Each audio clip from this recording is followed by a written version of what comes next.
This is Donald Parham. You're listening to Chargers Unleashed, part of the LAFB Network. Stay jiggy. Hey, this is Chris Rupp II, Chargers outside linebacker, and make sure you check out Chargers Unleashed. Guys, the Chargers Unleashed, Sebastian Joseph, they know the vibes, we outside. Are you checking in with Mike Williams from the LA Chargers, and you're tuning in to the Chargers Unleashed? You're listening to the Chargers Unleashed podcast with your host, Dan Wolkenstein and Jake Hefner.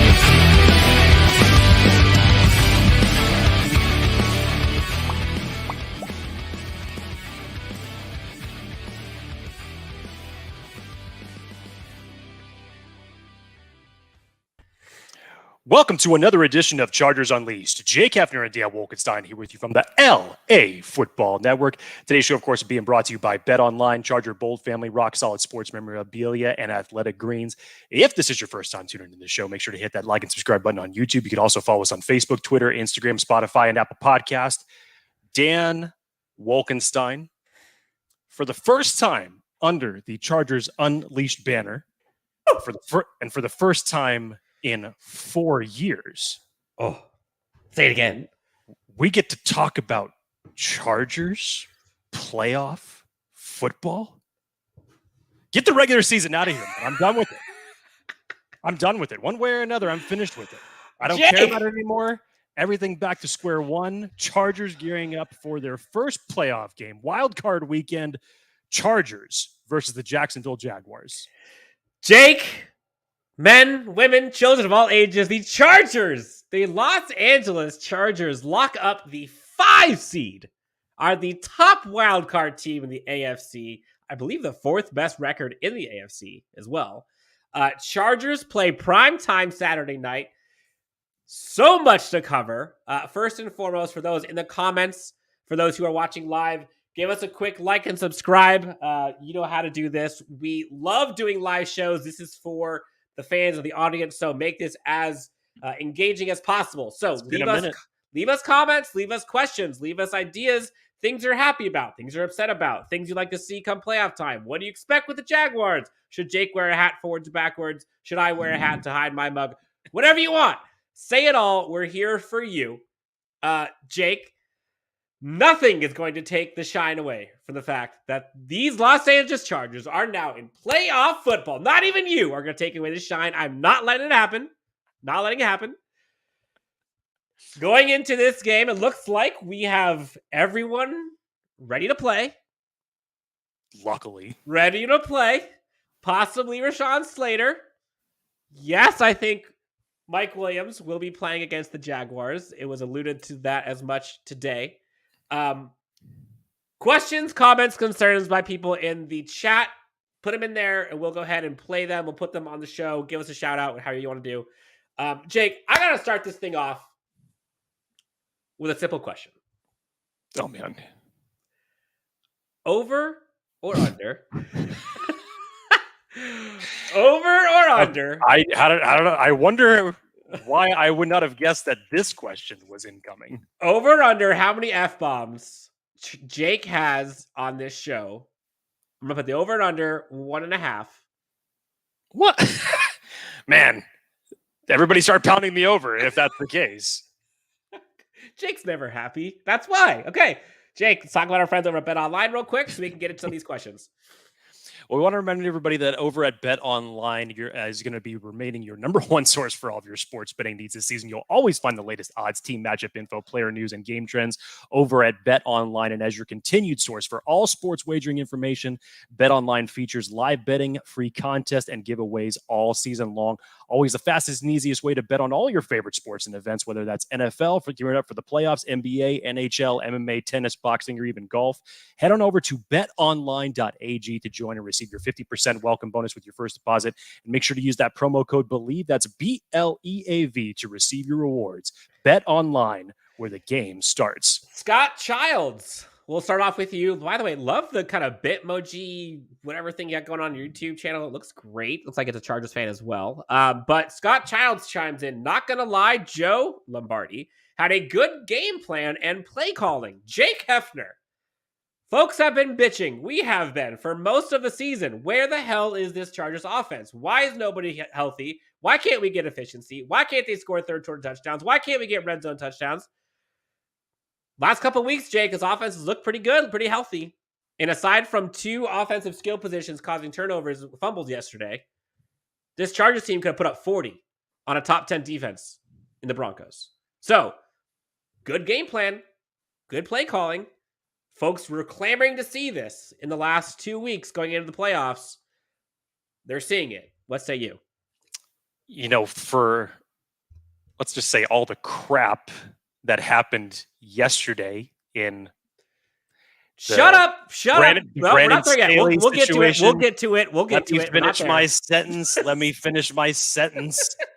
You can't ignore it. You can't get away from it still. I know we're in playoff mode, but still, even in everything that all the fan base was still distraught over with yesterday, Dan, my immediate conversation with you after the game, if there was any silver lining that took place, was the offensive game plan actually looked pretty good.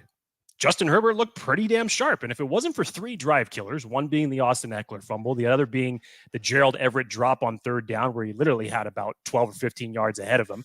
And then the third, obviously, after DeAndre Carter caught a great pass, looked like a great long run to extend it. And then Justin Simmons made his presence known once again by causing that fumble and a turnover. Yeah, the Chargers ultimately could have came out with this game with a win, even by pulling their starters in the fourth quarter. But offensively, the game plan, I thought, opened up a little bit more downfield.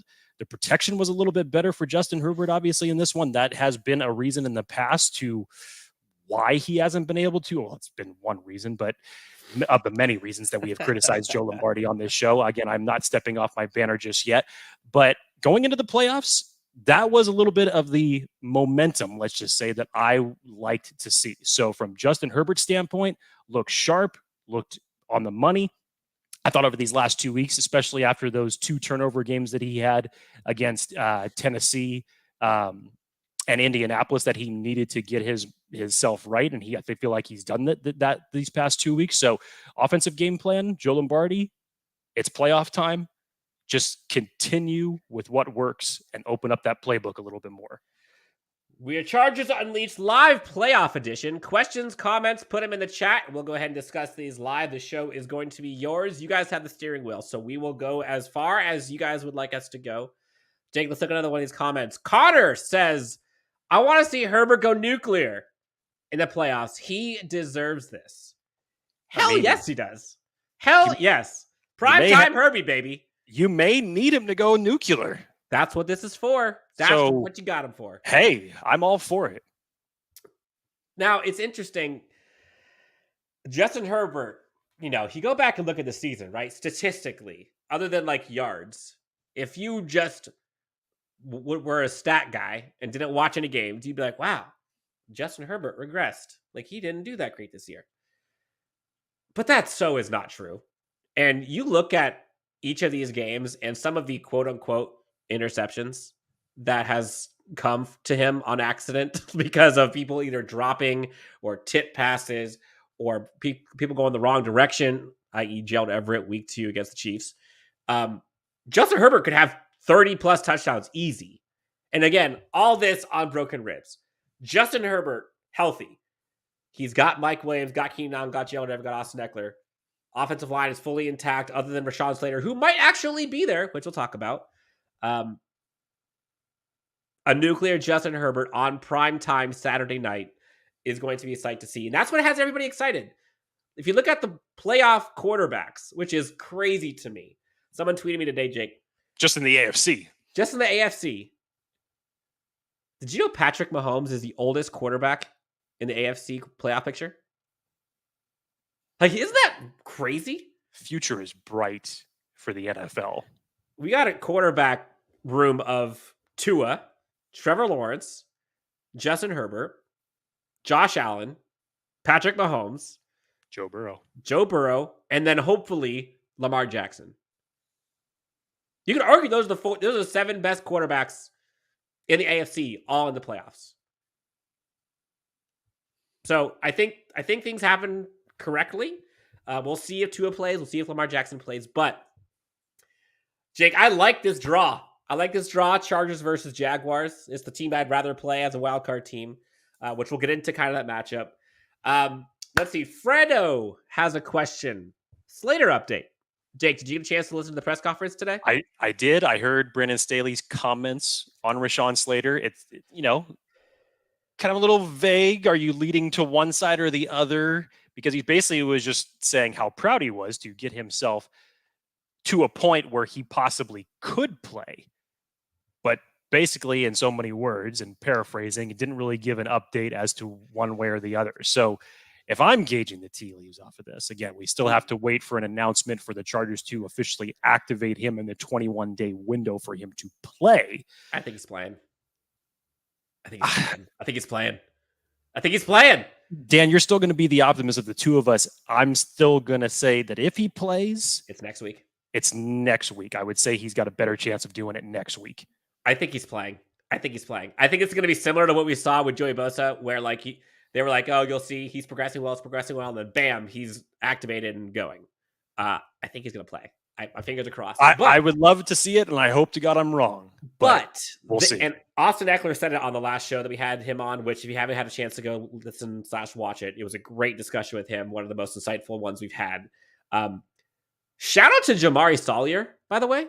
Austin Eckler talked about it. Unsung hero. You don't hear anybody talking about, wow, that left tackle's kind of a weak link. It's always a plus. Jamari Sawyer literally has saved the Chargers season, being able to be a formidable backup for Rashawn Slater. So you take that all day, every day. Jake, question comes in from Anthony. Anthony Vu asks, does it concern y'all? I wonder are you from Texas, Anthony? Let us know. Does it concern y'all that we couldn't establish a run game with our starters? No. I mean, look, let's just say this. It shouldn't surprise anybody. Maybe that should be the word. It shouldn't surprise anybody. Look, the run game has been inconsistent all season long. And yes, you've had good weeks. You've had bad weeks. You look at last week against the Rams, very good week. The Chargers coaching staff was very committed to still be committed to the run, and it worked out really, really well last week against the Rams. This week, going up against a much better defense, didn't really work out for you that well. So in order to make a playoff push, yes, the Chargers are going to have to establish the run, and I'm sure that Staley is not going to veer away from it, even in times where he should, and he should rely on, the cannon number 10 to get the job done. But still, I understand where the concern comes in.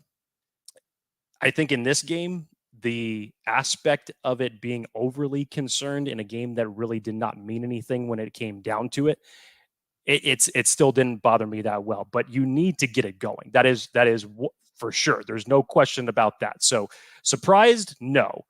Is it a focus heading into this week against the Jaguars? 100%. Yeah, I'm not concerned about it. I think you'd like to see it, and screw it. All right, let's just get into it. This week 18 was kind of a weird one. Chargers found out that they were not having anything to play for other than, again, this is not me saying it. This is, I think, what the coach was saying. Other than for some momentum, other than to kind of iron out some kinks on offense and defense, get some guys some reps, establish your winning identity and culture and the Chargers, statistically, seeding wise, there's nothing positive they can get from winning or even playing that game, to be honest, other than playing you and me and a couple other people. Jake, you and I talked about it. What we wanted was to see, regardless of the outcome, if the Chargers did not need to play to win that game, we wanted to see a couple series with this offense, see it humming. That's a wrap. Chargers offense, couple series, humming. Jake and I, both. That's a wrap. Not just you and I. If you follow the Chargers Twitter timeline, basically, the fan base was saying okay, that's great. Pull him. Get him out. No more.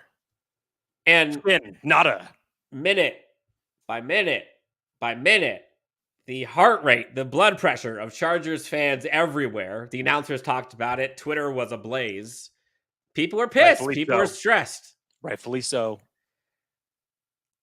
Okay, rightfully so. People were upset. Hold on. I'll say this. Rightfully so. People can disagree with it and did not like it. But like the extent that people got in their feelings on Chargers Twitter was like another level. And so all this to say, I think the Week 18 was way more stressful than we thought it would be, than we thought it should be, than it should have been. And I'll just be honest. I don't agree with Brandon Staley. I understand his perspective and why he wanted to do it, but I don't agree with it. I will always prioritize health going into a playoff game over quote unquote momentum or reps or whatever. Like, they can have all of them in the world, but if Joey Bosa, Derwin James, and Justin Herbert aren't there, you're not winning. So I don't think anyone, agrees with it. I think some people understand it. And again, we're talking about a ballsy head coach who does stuff kind of against the grain, who's pretty aggressive, who doesn't really care what anybody else thinks. He does what him and his players want to do. Those players wanted to be in. Austin Eckler talked about it. You're going to have to drag him out, take his helmet, or else he's playing. And yes, part of the importance of a head coach is to take matters out of the players' hands. But damn, it sucked seeing Mike Williams get hurt like that. And the optics were terrible. You know, he's on the ground for a bit, agony, goes off the sidelines, having to get helped by a couple trainers, then gets carted off the field. Then you see like the back view where he's like not feeling great. And then you hear afterwards, Brandon Staley says, oh, well, it's possible he could have played. And then, you know, fast forward, then you see /hear, I think Popper talked about it, a few people talked about it. Mike Williams like needed assistance from trainers to get into the bus. And so I think there's a little bit of truth in all of this. It seems like, again, just to kind of get people up to speed, MRIs were negative, X-rays were negative. It looks like it was just, was it back spasms? Is that what they're calling it? That was the most consistent report that I was hearing. And so Mike Williams, when Brandon Staley was asked today, is Mike Williams good to go? That's what he's under the impression of. Mike Williams will play on Sunday. Now, I don't know if it was, I think, real quick, Matthew Trudakowski says it was a contusion, which that was the latest that I heard, which basically it's a bruise. I go back and forth, Jake. I'll give you the floor here in a second. I'll go back and forth. Oh, I'm just waiting. I know. I'll go back and forth. They need Mike Williams, man.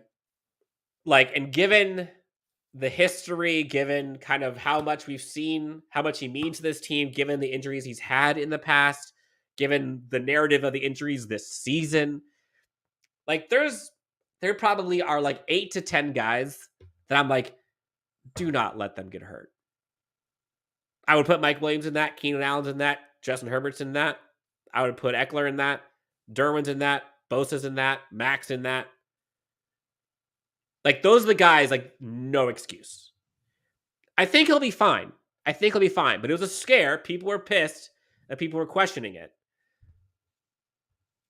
But I get the rage. I get it. Jake, you were a little bit more upset than me.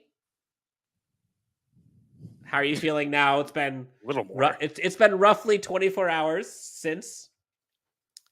How are you feeling now? Let's just say as I sit here tonight, January 9th, I am not nearly as in my feelings or bullish about this situation as I was 24 hours ago. However, Dan, let's be real for 2 seconds. Brandon Staley has to be considered the luckiest man in Los Angeles tonight. Do you understand this? Because if these situations came back, especially with Mike Williams, and if these injury indications were anything more serious, if they were more serious for Kenneth Murray, if they were more serious for for Joey Bosa, Yeah, I mean, like you said, we were on the show last week, and when we were previewing this game. I'm totally of the mindset that I don't want to go in with your starters in the play going into the playoffs with kind of Cold. cold, rusty, whatever it is you want to call it. I was fine with them taking a few series, and we saw that. And offensively, it looked good. I really had a problem with what Brandon Staley used as an excuse to basically say, well, this isn't the preseason. We don't have a 90-man roster that we could just field a whole nother unit out there. We only have 46 players that we can dress, or is it 48 now? Excuse me. You only have that condensed of a roster, so there's only 11 personnel, put 3 tight ends. You can put Jake as a tight end. I don't care. You know what? Tom Brady got yanked in the second quarter of his game. That didn't mean anything. And was he pissed about it? Yeah, he was pissed about it. But at the end of the day, who cares? Brian Dable, New York Giants game, in a game that didn't mean anything, did not play his starting quarterback, his starting running back, and a handful of other players because of a situation of that nature. Mm-hmm. Now, call it what you will, but there is that fine line between wanting your players to stay in rhythm and then just being arrogant and just stupid. And Brandon Staley really rode that line.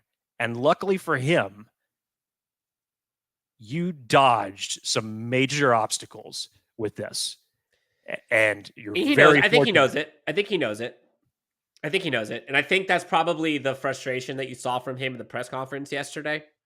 And that was also why I didn't blame the fan base, because going into this game, it's like the healthiest that the Chargers have been in God knows how long. And we all know, following this fan base for the better part of how long each one of us, hang on a second, for each one of us have been following it, when the Chargers have an injured player, and even that we've seen this year, whatever they possibly say is like, oh, he's going to be fine. You may be waiting like an extra month until they end up coming back. So that is the reason why Charger fans are all up in their feelings, especially at that point and seeing those visuals with Mike Williams. Yes, and I hear you. And again, I get it. But you can't be that surprised. I guess what I'm saying is you can't be that surprised. Like, this coach is like, he does not play scared. This isn't about winning one playoff game. This is like getting all the way. And he's probably like, sure, we can be Jacksonville. We're going to be hosed if we have no momentum. I don't know. I'm making this up. But this is about playing the Bills. This is about playing the Chiefs. Like, we need to have momentum. And honestly, I liked what I saw from the offense yesterday. Aside from the Mike Williams injury, which is kind of a fluke thing, which, again, that's how injuries happen, I liked the offense. I liked it. Eckler kind of had a rough day a little bit, but that's all right. And if it's a bruise, essentially, contusion, there are many ways you can get around that. Like, lots of folks have been here in the comments. Weston Werbert, love the name. Put some icy hot on it. Mike Dubb will be fine. Cortisone shot, he's good, from Matthew. Jake, I have to put this question in here. Jorge Rodriguez wants to know, why is Jake in black and white? Well, if you can't see it, I'm a fan of Stranger Things, so I have my Hellfire Club t-shirt on. If you happen to look at my closet, I mean, about 75% of the shirts that I own are all black, so I'm kind of favored to go in that direction anyways. What can I say? I like black shirts. They look good. My favorite color. On the pessimistic side, reality check comes in. Back spasms are debilitating. Looks worse short term than it actually is in the long run. Actually, no, maybe that's not pessimistic. So in the short term, meaning like in like the couple hours, sucks. Long term, days later, you're probably fine. Someone says TCU run defense looking like the Chargers. It is, because I have it right here that I just keep glancing at, and it does. That's not far off. Again, I don't put much stock into the outcome of that game. Like, I think that's the point. No. I know. I'm moving on from the Mike Williams thing. I'm thinking of like, okay, people were upset that like we gave up. The run defense wasn't great. The things we talked about, the things that I was looking for. Can the offense sustain drives? Can they produce and be efficient? That was the question. This defense, like, Derwin James didn't play the whole game. The whole game. There were some blown coverages. Sure. But, like, we've talked about this all season. People want to clown the Denver Broncos, and it's been a dumpster fire cluster. Their skill positions are very good. Like, very good. And say what you want about Russell Wilson. Like, he made some good plays. Like, should the Chargers have lost to them fully healthy? No. And honestly, I don't think they would have. Scott Childs has a question or a comment in here, Jake. McVay may have revealed a weakness. Denver did the same by running outside. I believe he meant same.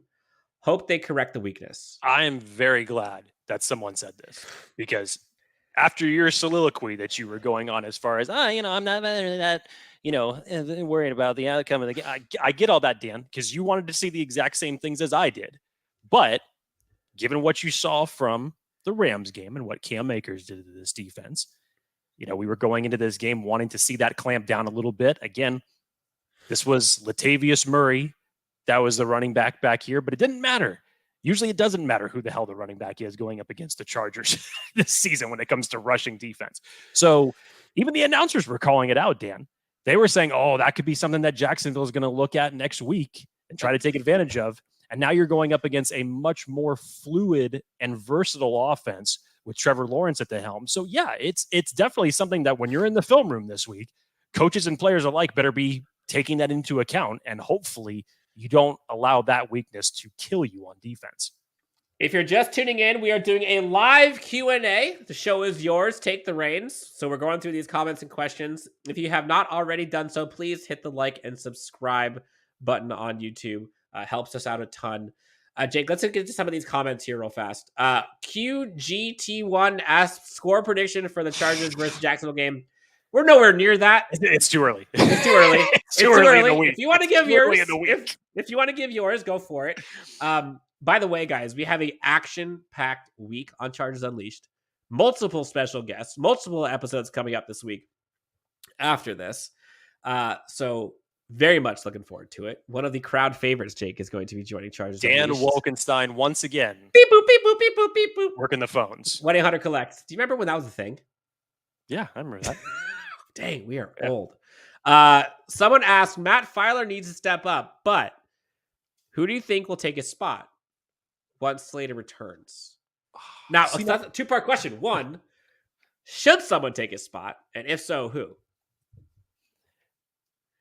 I don't know if you cause more inconsistencies in the offensive line by when Slater comes back that you simply replace Matt Filer with, let's just say, Jamari Sawyer, who we all expect to be the long-term answer at next year. Sure. So I don't know in terms of continuity goes, because I'll say this. Matt Filer is a better player when Rashawn Slater is playing to his left. So let's think about that for a second. You do have to remember who's currently sitting at his left right now. As good as a fill-in as Jamari Sawyer has been for being a 6th-round rookie who has performed admirably, you're still going to have your inconsistencies and your drop-offs. So to me, I think you stick with what's been there and what's been familiar for Justin Herbert for the better part of the last 2 seasons, that if Slater does return, that you keep your core veteran offensive line intact. I would agree. It's very tempting to put Jamari Sawyer there. It's tempting, but he has not done it once. And to have him go out there and do it for the first time in a playoff game, that's a lot of chips in the center of the table at the very beginning that might not be necessary. It just seems unnecessary. It's an unnecessary risk. Jake, how about this for some optimism? Nick Burnett, the Chargers are going to surprise us all next week and slay. I see what you did there. I can feel it. I think you meant feel it. We'll get into all the predictions and stuff later, but confidence level in this Chargers offense specifically. I mean, you have to feel better about it, at least just from a personnel standpoint alone. You didn't have Keenan Allen in Do you week feel 3. do you feel better in it? Do you feel better now than you did 2 weeks ago? Personnel wise, yes, I do. And I like the way that the offense has looked over the last 2 weeks because there's definitely been a lot of things that they have needed to correct and be consistent about going into the playoffs. So Keenan Allen wasn't there in week 3. You didn't have Donald Parham in week 3. You lose Rashawn Slater and Joey Bosa in that game. I believe that was also the game that Guyton went out, if I remember correctly. So this is a very different Chargers team just from a personnel standpoint alone. So now you go back and you look at that game. You look at, and obviously, how could we forget? Justin Herbert was just coming back off the rib injury from the week before against Kansas City, of a week. which Joe Lombardi admitted after the game that he kind of just held the reins in that game because he wanted to be ultra careful and not put Justin in a position where he was going to get hurt. If we've been through that after that game in week 3, and we've talked about the decisions that the coaching staff made by keeping Justin Herbert in there, but again, that's in the past. So a healthy Justin Herbert now with those weapons that he has, a returning Joey Bosa. We'll see about a possible return of Rashawn Slater. Who knows? But Derwin James. Yeah, I would think that they would go back and they would look at that film. It's going to be very, very different. So we'll see what happens. Friend of the show, Joe Fernandez chimes in. Bolt up, my brothers. It's been a while since I've joined a live show. Missed you guys. All I'm hoping for is for our boys to shut everyone up and ball out. And Joe Fernandez, first off, thanks for tuning in. Joe Fernandez, or Dan Wolkenstein, just became the biggest fan of one Joe Fernandez right now. Look, I've said this before. I said this to you, Jake.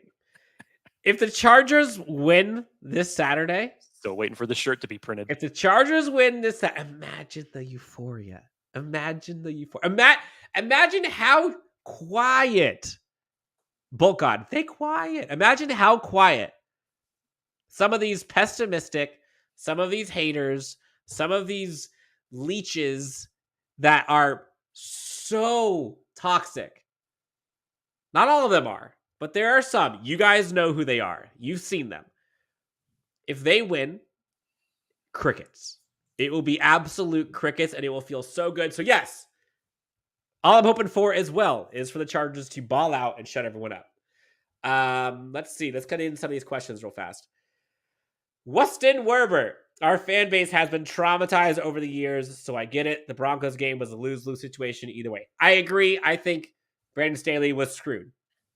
Regardless, if you said he didn't play the starters, they would say, wow, we looked that mediocre against the Broncos team. How can we lose to the sorry Broncos?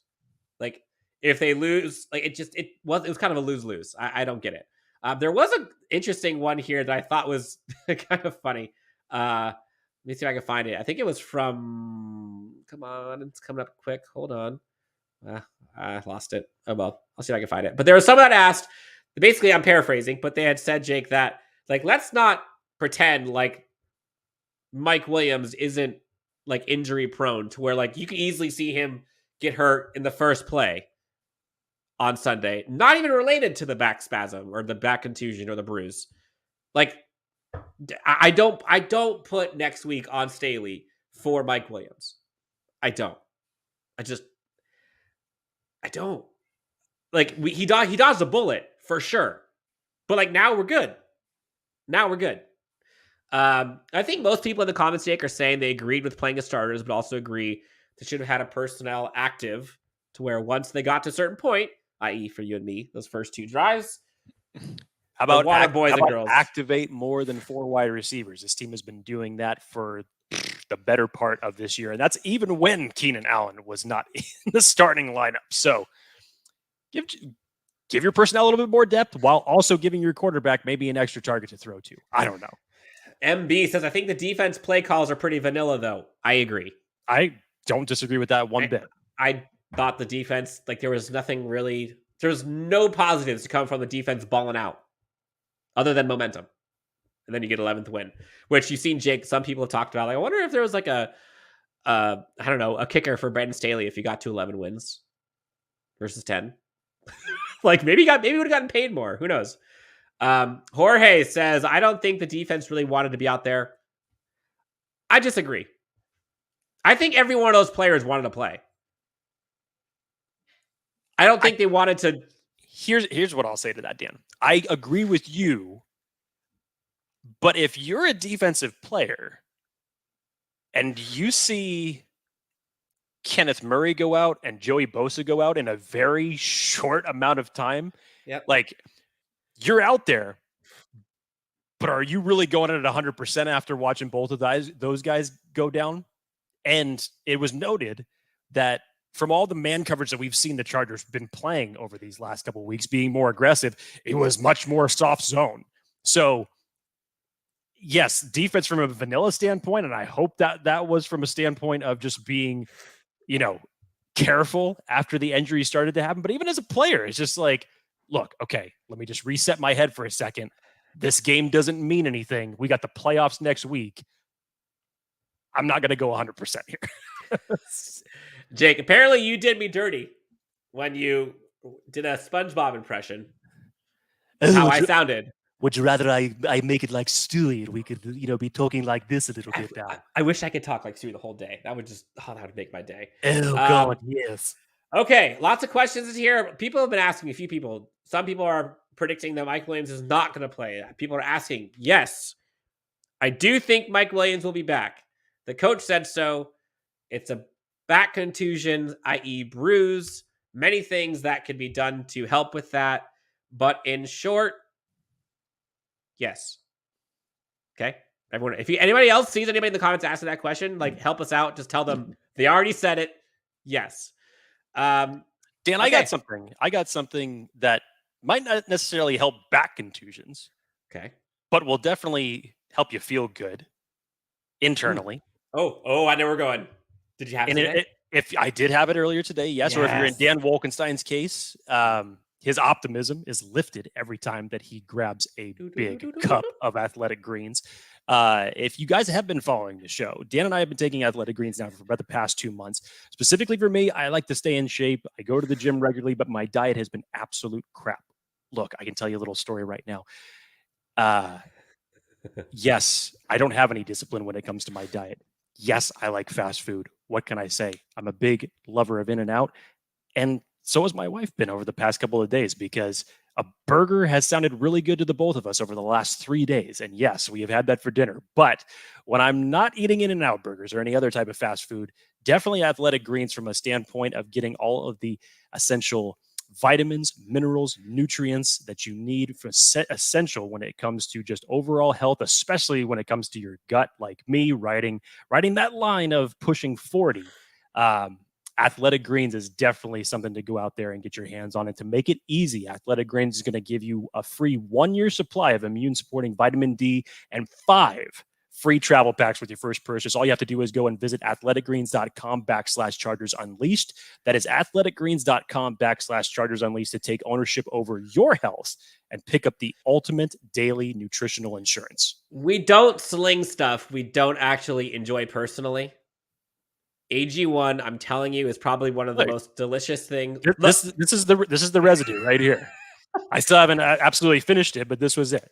Take it from us. It tastes way better than a lot of these other things you're getting that has so many vitamins, minerals, vegetables, you name it. AG1 from Athletic Greens. Go to athleticgreens.com/Chargers Unleashed and get yourself healthy, especially the new year, all these resolutions. Jake, turn the page. Proverbial page now turned. Thoughts on Jacksonville? How confident do you guys feel about this matchup? Now, I'm going to let this thing go out and just say this. We're talking about Jake Hefner here. And can't wait to see where this goes. The Chargers could be playing the B squad of the Texans. And Jake will come out and say, I'm not feeling too good about this one, Dan. This is totally a trap game. Chargers are going to lose this one. I don't feel good about it. Now we're in the playoffs. Chargers are playing the Jaguars. Best you could have gotten as a Chargers fan. Jake, how confident are you? Well, Dan, nice shot. Good try. But what? You missed the point, my friend, because if you're going to try to use the example of the Chargers are going to lose to a B squad of the Houston Texans, well, guess what? They did last year when they had the playoffs on the line. So don't try to put that past me when that situation happens. Look, there was a time earlier on in this season where the inconsistencies were just all over the place, and they were too big not to miss. Like they were huge. From a standpoint of, let's just start with Joe Lombardi in the offense, which has been my biggest criticism this entire season about this team, outside of health, because health you can't even use an excuse for. It is still amazing that Justin Herbert threw for just under 5,000 yards without having one of his receivers go for 1,000. That stat is ridiculous considering everything that has happened to him and the rest of this offensive unit this year. But what has taken place over these last couple of weeks, this is what I want us to see. Dan, I still didn't see it enough in Tennessee. I still didn't see it enough in Indianapolis. You needed to sort of right the ship, especially if you're going to be making a playoff push. Over these last 2 weeks, I haven't had much to say in terms of negativity as it relates to Joe Lombardi and his offensive play calling. Now, can you keep that consistency going? Can you utilize what seems to work really, really good with your offense, and more specifically with your star quarterback? Maximize the potential of your quarterback and the players around him into your offensive game planning and calling of the offense. Do that, and I'll feel a lot better. That's been my biggest criticism. I don't have any other outwards hate of anything. I agree. But that has been my biggest criticism. Okay, so what are my thoughts on Jacksonville? Well, I said earlier. How confident or unconfident do you feel about this matchup? I feel more confident about it than anybody should have going into week 3 with a banged up Justin Herbert, no Keenan Allen, no Donald Parham, an injured Joey Bosa, an injured Rashawn Slater. You feel more confident going into this game 100%. Still things to figure out, i.e., the run game, which has been a consistent issue as far as the defense goes. You need to figure out a way to clamp that down. 2 ways to do it. You either stop the run or your offense goes nuclear and you build up such a lead to where they can't rely on the run anymore. So we'll take more of a deep dive as we get further on into the week and closer to the Jacksonville game on Saturday. But just at surface level, Dan, for what I'll tease right now, yeah, I feel more confident standing now from what I've seen over the last few weeks, but you still have some things you need to work out. Scott Childs comes in, and I'll bury the lead here, Jake. Obviously, I feel very confident about this one. We'll talk about this later. God. Are you shocked? Shocker. Spoiler alert. Scott Childs comes in. Jaguars caught the Chargers in a perfect disaster. He's talking about earlier this season. Now things are more even. We'll see what happens. Matthew Trasinski?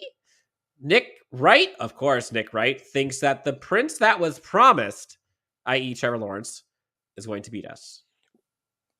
Are you surprised? No, I'm not surprised. You know, Nick Wright actually had a nice few weeks of talking about how good the Chargers were and how good they looked. Now, you know, we all know Nick Wright's fandom and where that resides with, but whatever. Whatever. Wuston Herbert, we are going to have to hear Duval all week, which honestly, it's so dumb. So dumb. We'll think about that just for a second. The last time that the Jaguars were playing in the playoffs, it's been a minute. So you better believe that they're going to be coming with Duval all week, and rightfully so. Why shouldn't they be excited? So just expect to hear it. Understand why it's going to be there, but go out there and handle your business. I mean, as much as I clown him because like it's annoying, it's so annoying, and it just feels a little weird. Like their teams in the playoffs, they just won a pretty great game, although they didn't play well. But like the way that season went for them and the Titans, like polar opposite. Like, yeah, they have reason to be on a high. I get it. But yes, folks are talking about, like, in the comments here, Jags fans are 100% confident they're going to beat us. The pressure's all on them, which they're the home team. I mean, why wouldn't you? They beat the Chargers early in the season. Why wouldn't you? So, but I'll say this. MB says this. Their fan base deserves it. Although they are on the line of being Miami obnoxious. Are they really? Because I haven't gone that far. You know, that's a pretty high pedestal to get up to. I mean, there's believe it or not, there's actually peaks that are higher in the obnoxious tower other than Miami. I don't. Okay, I wouldn't consider that Jacksonville is close. Yeah, I wouldn't think that they're that close. Really? No. I mean, maybe I'm not in the Twitter sphere that much when it comes to the Duval hashtag. Somebody tell me if I'm wrong on that, but I don't see that many Jacksonville fans being up to that level. No, the silent minority of Jaguars fans are pretty crazy. So talk about Jacksonville for a second. Let's just kind of go very high level. Okay, we're not going to get into the weeds. We have all week for this. Jacksonville offense, Chargers offense. Which one are you taking? If you were to put a check mark by one of them, which one are you putting as the advantage? I would say, and it's weird that I don't want this to be taken the wrong way. You're going to say the Jaguars. I only say that because it is a little bit more well balanced with the way that its run game has been a little bit more consistent throughout this season. As I said, the Chargers need to get that going if they are going to make a playoff push. They did it last week against the Rams. You weren't too successful with it against the Denver Broncos. In weeks past, it's been like this. You've had your good days and you've had your bad, but you really need to make that an established part of your offense. If this offense can become balanced with the way that Justin Herbert has been playing, as sharp as he has been over these last couple of weeks, the Chargers can be dangerous, extremely dangerous if they can get that ship righted. So just from what I see on paper with how Doug Peterson is operating that offense with his play calling and his offense and the balance that he looks for, yeah, I'll give the tip of the cap there. Quarterback, you already know who I'm going to favor in that scenario. Wide receivers, the Chargers have that. I understand all that. But from a balance standpoint, overall, that's where I give it to Jacksonville. No, but if I said which offense is better? Personnel-wise, obviously the Chargers have the better personnel in that regard. Okay. Defense. Jaguars, Chargers. This is a little bit more interesting. Yes, because I think you look for the strengths and weaknesses between if you were to go from the defensive line to the middle to the secondary, there's cases to be made. If Joey Bosa and Khalil Mack return to the version that we saw before Joey Bosa went down in week 3, this could get interesting. If they could be like that with the way that this team has been playing against the runner the last month.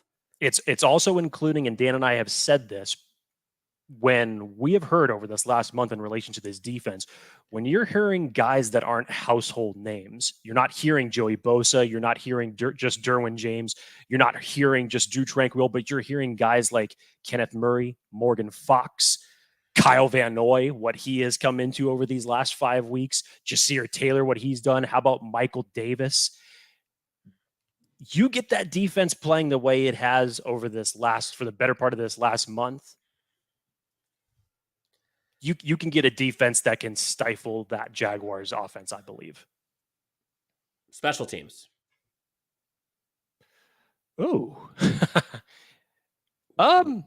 Weirdly, it's the Chargers. It feels so weird to say. I mean, yes. I mean, if we're taking it as a whole, including Dicker the kicker in that, and then your coverage units, and your punter, maybe you'd like to see a little bit more from your return unit, but I mean, yeah, overall the special teams haven't killed you, so it's probably been the most consistent unit that you've had this season, which is really bizarre to say for a Chargers team.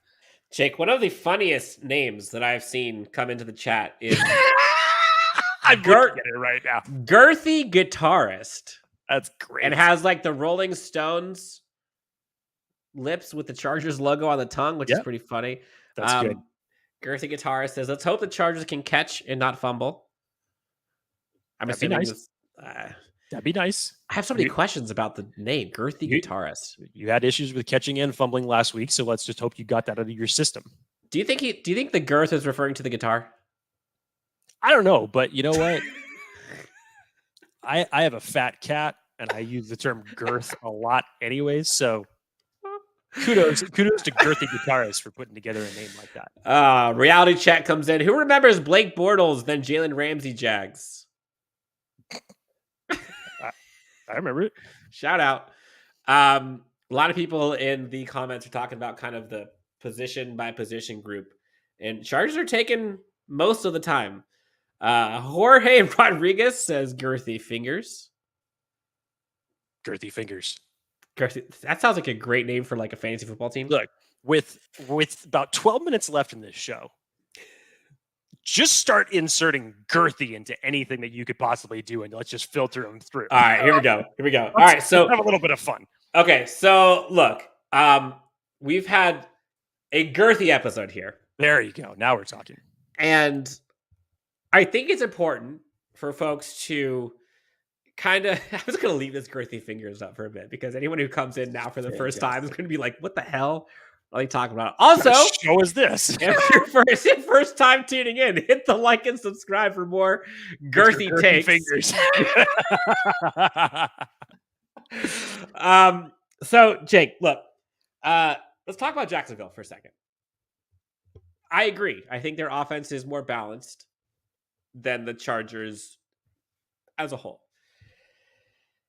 But I honestly don't know if that matters.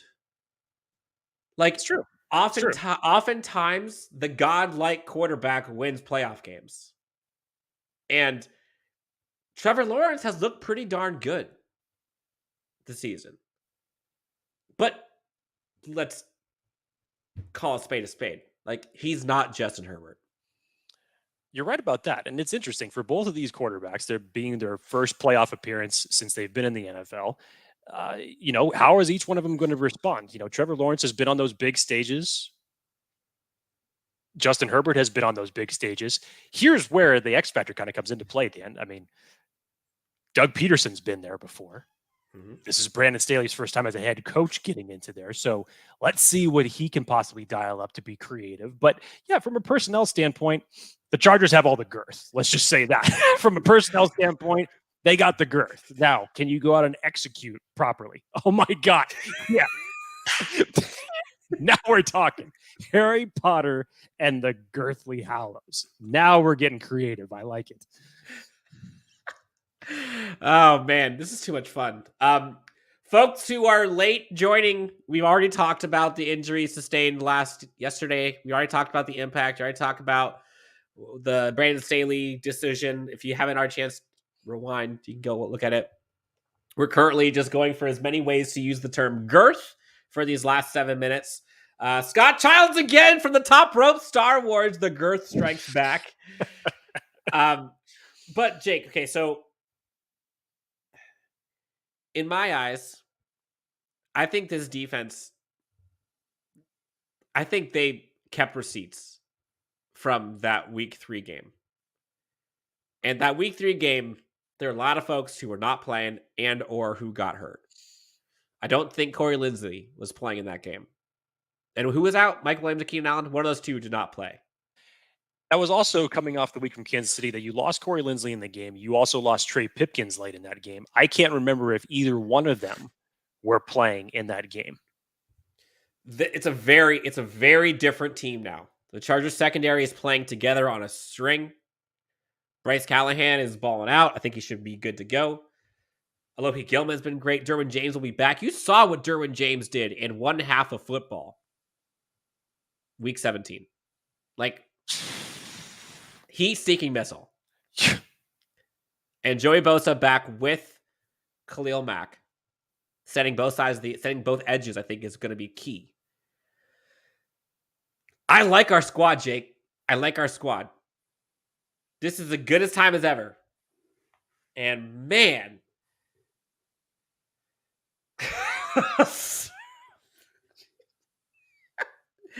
Reality check. Let's talk about this. The girthy neck of Trevor Lawrence. Jake, question for you. If Justin Herbert and Trevor Lawrence were action figures, which ones would they be? Wow.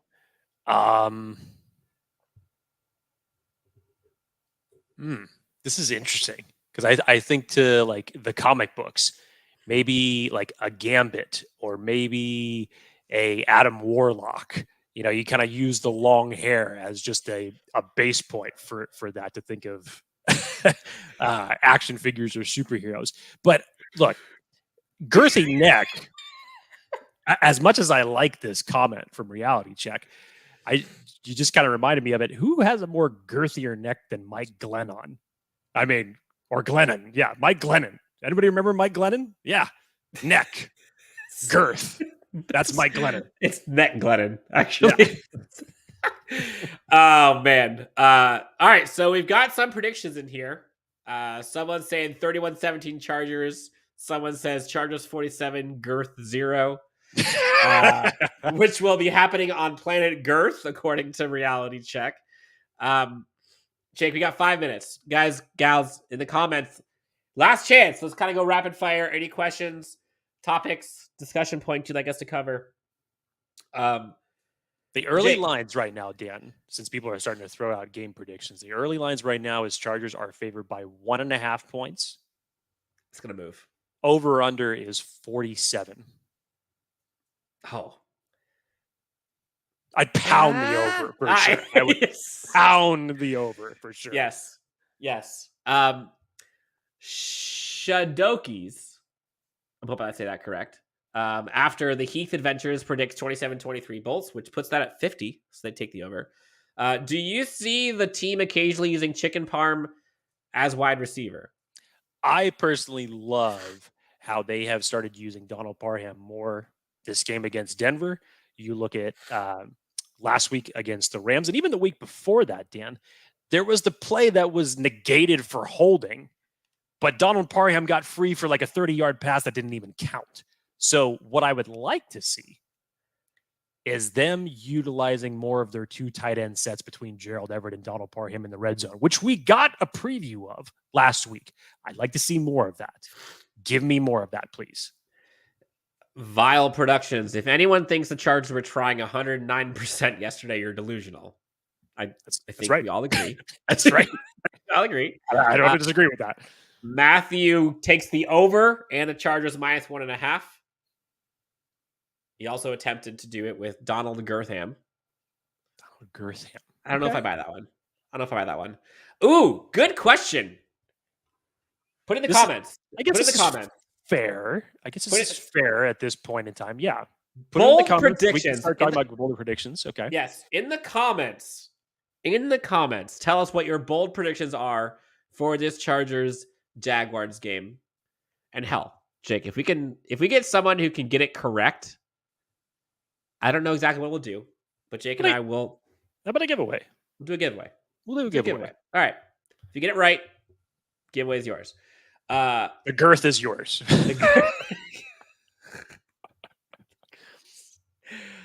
I can't.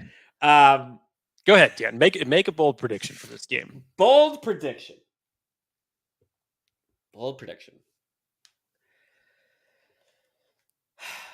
I think Justin Herbert has over 300 yards, 4 touchdowns. And I think you're going to see it from 4 different receivers. He's going to spread it out that much. Yep. And I'm going to go 2 tight ends and 2 receivers. 2 wide receivers. Okay. 2 tight ends / running back, 2 receivers. Oof. So I'm thinking Parham, and then I'm torn between Gerald Everett and Austin Eckler, because you've seen Austin Eckler get so many. He's at 18. And then I think Michael Williams and Keenan Allen both get 1.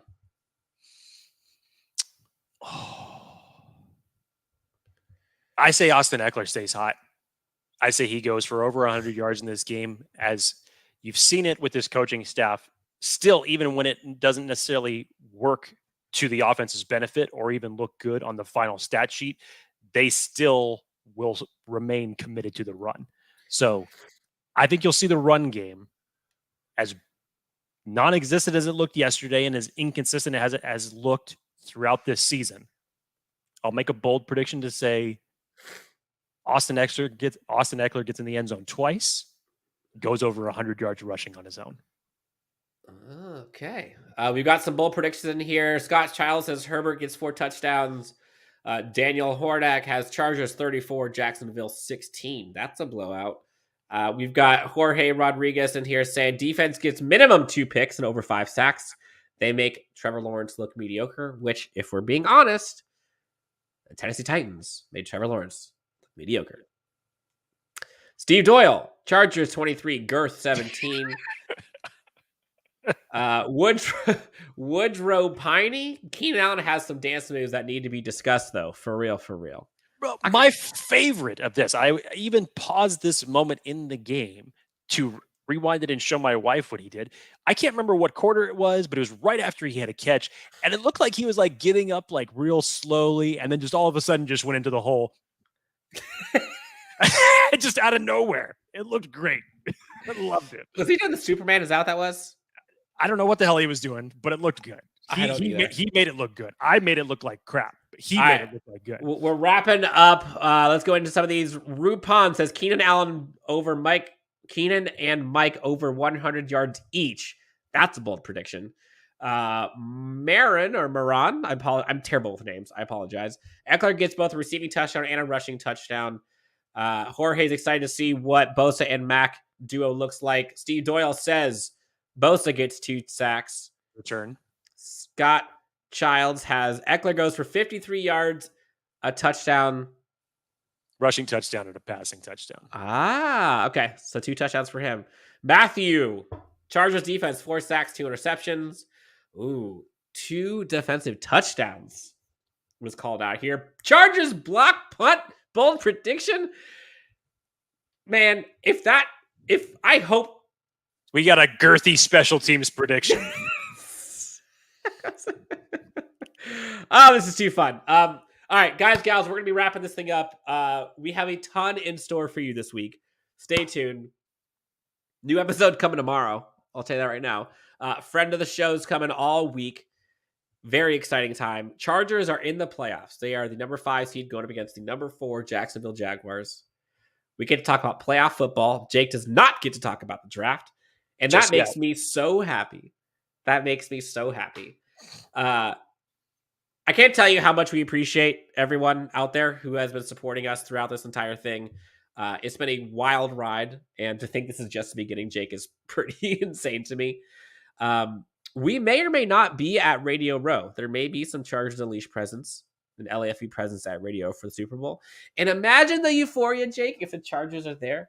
Just imagine for a second. Imagine the girth. Imagine the girth of our euphoria if the Chargers are there. If you have not already, please hit the like and subscribe button for us. Helps us out a ton. We're kind of on the road to get this thing up to another level. Last thing, Jake, reality check. How about Dicker the kicker yesterday with the 54-yard field goal, smooth like butter? I was a little worried about that. I'm like, please, like the one thing I don't want to see is like Dicker missing 1 field goal before the playoffs and the whole crowd goes into a frenzy. Look, you could talk about how amazingly consistent that the Chargers kickers have been this entire year. And let's not forget, Dicker the kicker was not the full-time starter at the beginning of this season. And still, when it comes to field goals, screw it. I'm not even going to put that out there. No, don't. Because I fully believe in the announcer's curse, and I'm not going to do that. To hell with that. Good for you. For Jake Hefner, this has been a ton of fun. You can find him at Jake T. Hefner or on Netflix watching. Oh, come on, man. Really? Hold on. I had a brain fart. Hellfire. What the frick is the name of that? Stranger Things. I'm sorry. I'll take the L on that. Oof. I watched bastard. Girthy Bastard you can find at Dan W Sports or on Netflix trying to search for Stranger Things but can't think of it. Guys, gals, children of all ages, thank you guys so much for tuning in. Live shows are always fun. Jake, I'm glad we did this. Good call. We have at least 2 more shows coming out. Thank you so much for tuning in to Chargers Unleashed. We'll talk to you next time. Over and out, Jake. It's been fun. We'll talk to you soon. All right, buddy? Yes, sir. All right, guys, gals, have a great evening. Enjoy playoff week for your Los Angeles Chargers, and we'll talk to you soon. Bye!